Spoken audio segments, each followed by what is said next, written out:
The first time you see your baby do it, your stomach drops. They're sitting on the floor or standing by the wall or lying in their crib, and then, without warning, they lean forward and hit their head against the wall, against the floor, against the railing, once, twice, again. You rush over, you check for bruises, you Google it at midnight with one hand while holding them with the other. And every result says something slightly different, but none of them tell you what your baby is actually trying to say. That's what this video is about. We're going to walk through the real reasons babies and toddlers bang their heads. Some of them will make you breathe easier. One of them, near the end, is something you should never ignore. I'll tell you exactly what to look for. This is the one that scares parents the most, and it's usually the most harmless. Picture this. It's bedtime. You've done the routine, bath, book, song, lights out. You leave the room. 5 minutes later, you hear it on the monitor. Thud, thud, thud, rhythmic, steady, like a tiny metronome made of forehead. Your first instinct says something is wrong. But here's what's actually happening.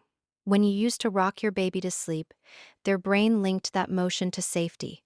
The gentle back and forth, the rhythm, the predictability. That pattern told their nervous system, everything is okay, you can let go now. But now they're in the crib alone, and they've lost the rocking.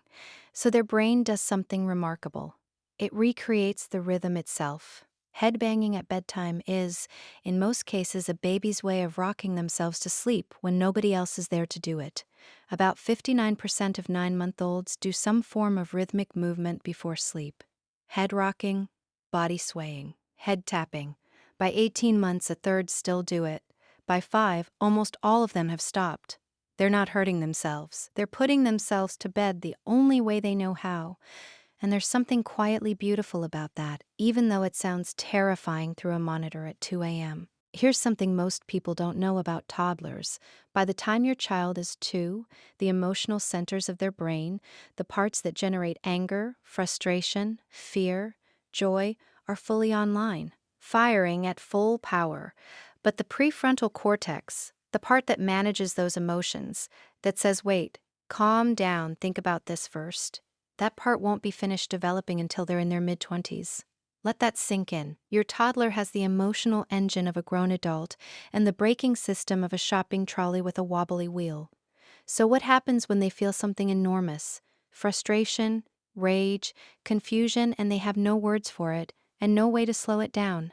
It has to go somewhere. For some kids, it comes out as screaming, for others, throwing, and for a significant number, it comes out as impact, hitting their own head, against the floor, against the wall, against you.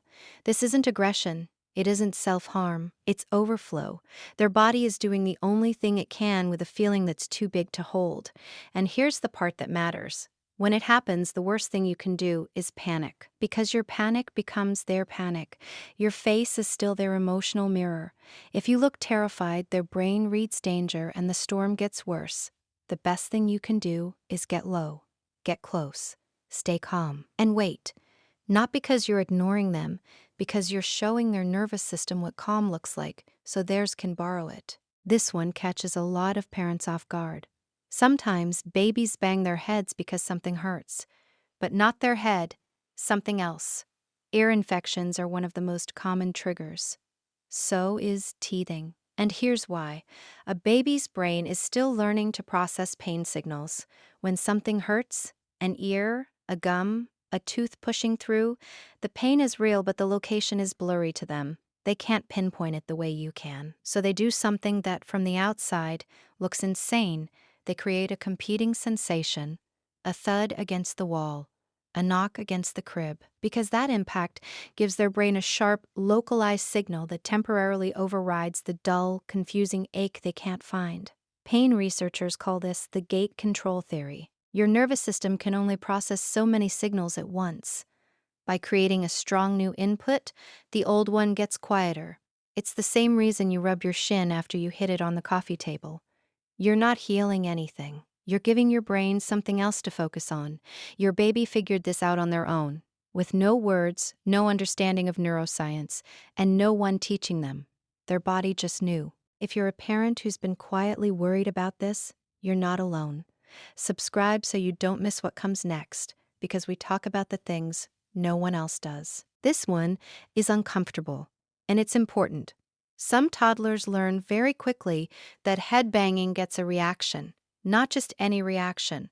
Your biggest, fastest, most emotional reaction. They say they want a biscuit. You say no. They bang their head, and suddenly every molecule of your attention is on them. Before you feel guilty about this, or before you start thinking your child is manipulating you, stop. Because what's happening is more interesting than manipulation. They're communicating. They felt something huge. They couldn't say it, and they discovered that this impact, this dramatic physical act, makes the most important person in their world finally understand that something inside them is screaming. It's not a strategy. It's a translation. They are taking an invisible emotion and turning it into something you can see, something you can't look away from, because they need you to feel the size of what they're feeling. That's not bad behavior. That's a child who hasn't been given the words yet, trying to be understood with the only tools they have. Imagine being in a room where everything is slightly too bright, slightly too loud, slightly too close, and you can't leave. You can't explain it. You can't even tell anyone it's happening. That's what sensory overload feels like to some children. Babies and toddlers are still calibrating how much input their nervous system can handle. Some are more sensitive than others, and when the world gets too much, too many faces, too many sounds, too much light, too much everything, some children reset themselves the only way they can: impact. The sharp rhythmic sensation of head banging can act like a volume knob for an overwhelmed sensory system. It narrows the input down to one thing, one feeling, one rhythm. Everything else falls away. If your child seems to bang their head more in busy, noisy environments, this might be what's happening. They're not acting out. They're turning the world down to a level they can handle. This one might be the strangest and the most profound.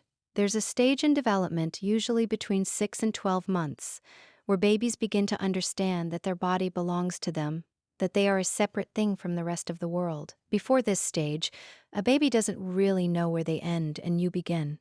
They don't know that the hand floating in front of their face is theirs. They don't know that the sensation of touch is something they're causing. Then they start testing it. They grab their toes, they put their fist in their mouth, they poke their own eye and look confused. And some of them discover something fascinating. If I hit my head on something hard, I feel it. Every time. In the same place. That's not destruction. That's a baby discovering the boundaries of their own body. Every thud is a question. Am I here? Yes. Am I real? Yes. Is this me? Yes. And eventually, once they've confirmed it enough times, they stop asking. Now, the one you've been waiting for. Most head banging is normal. I want to say that clearly. Up to 15% of toddlers do it, and the vast majority outgrow it completely by age 3 or 4. It's one of those things that looks awful and is usually fine, but there are signals that mean you should talk to your pediatrician. Not panic. Talk. If the head banging happens throughout the day, not just at bedtime or during tantrums, but randomly, frequently, without a clear trigger, if your child doesn't seem to react to the pain, if they hit hard enough to bruise or injure and don't cry, if the head banging comes alongside other things that feel off, less eye contact than before, not responding to their name, not pointing at things by 12 months, losing words they used to have, none of these things alone mean something is wrong. But together, they form a pattern that's worth paying attention to. The brain's ability to reshape itself is never higher than in the first 2 years, what researchers call neuroplasticity. That window is wide open right now. And what the science shows consistently is that early attention to developmental patterns leads to better outcomes, not perfect outcomes. Better ones. So if something feels off, trust yourself. You have spent more hours studying your child's face than any doctor ever will. That instinct you feel? It's not anxiety, it's data. And now, the next time you hear that thud from the other room, or see your baby lean into the wall and tap their forehead against it, you'll know what's actually happening. They're not broken. They're not strange. They're working something out. A feeling too big to hold. A rhythm they need to find. A body they're just learning belongs to them. And most of the time, the best thing you can do is exactly what you're already doing. Stay close, stay calm, and let them know, with your face, with your presence, with everything you are, that whatever they're feeling, they're not feeling it alone.